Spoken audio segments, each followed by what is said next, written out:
BNP chairperson Begum Khaleda জিয়ার শারীরিক অবস্থা অপরিবর্তিত। এই অবস্থায় বিমান যাত্রার ধকল সামলানোর অবস্থায় নেই তিনি।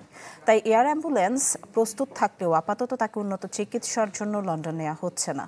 ম্যাক্স, দেশের সবচেয়ে শক্তিশালী 52.5 এন গ্রেডের PCC cement. BNP chairperson Begum Khaleda জিয়ার চিকিৎসার সবশেষ আপডেট জানতে এবার কেয়ার হাসপাতালের সামনে থেকে আমাদের সাথে যুক্ত হচ্ছেন জুমাতুল বিদা।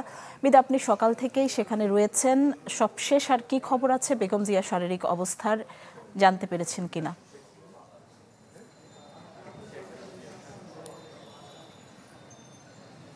এখন পর্যন্ত সর্বশেষ যেই তথ্যটুকু আমরা নিশ্চিত হওয়ার চেষ্টা করছিলাম যে পুত্রবধূ জোবায়দা রহমান হাসপাতালে উপস্থিত হয়েছেন কিনা। হাসপাতাল সূত্র থেকে উপস্থিতির কথা নিশ্চিত করা হলেও দলের পক্ষ থেকে এখন পর্যন্ত বলা হচ্ছেন তিনি এখানে উপস্থিত হননি, যার কারণে এই বিষয়টি আসলে ধোঁয়াশার মধ্যে রয়ে গিয়েছে।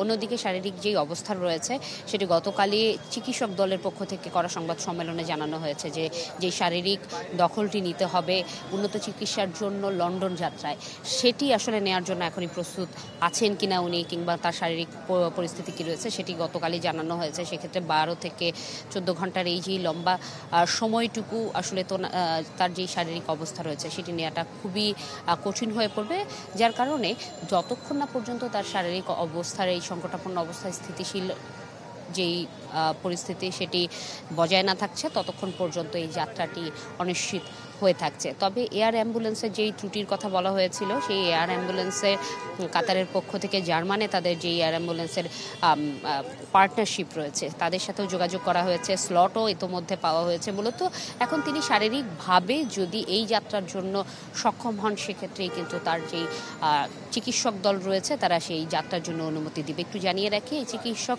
যেই মেডিকেল বোর্ডটি রয়েছে সেটির মধ্যে বাংলাদেশের বিশেষজ্ঞ দল, যুক্তরাজ্যের বিশেষজ্ঞ দল এবং চীনের বিশেষজ্ঞ দল রয়েছে। একই সাথে এটি সমন্বয় করছেন পুত্রবধূ জোবায়দা রহমান এবং তারা মূলত প্রাধান্য দিচ্ছেন খালেদা জিয়ার শারীরিক অবস্থা, যাকে কেন্দ্র করে মূলত তাকে দেশের বাইরে উন্নত চিকিৎসার জন্য নেওয়া যায় সেই বিষয়টিকে মাথায় রাখছে। এবং একই সময় যেহেতু এই চিকিৎসাধীন অবস্থায় খালেদা জিয়ার পরিস্থিতিকে নিয়ে নানা ধরনের গুজব সামাজিক যোগাযোগ মাধ্যমে ছড়িয়ে পড়ছে, দলের পক্ষ থেকে সেই গুজবগুলোকে এড়িয়ে মানুষকে ধৈর্য ধরার কথা কিন্তু বলা হয়েছে এবং প্রার্থনা করা হয়েছে খালেদা জিয়ার আরোগ্য লাভের জন্য, জাতি যাতে তার জন্য প্রার্থনা করেন সেই আহ্বানটুকু দলের পক্ষ থেকে পরিবার পরিজনের পক্ষ থেকে জানানো হয়েছে।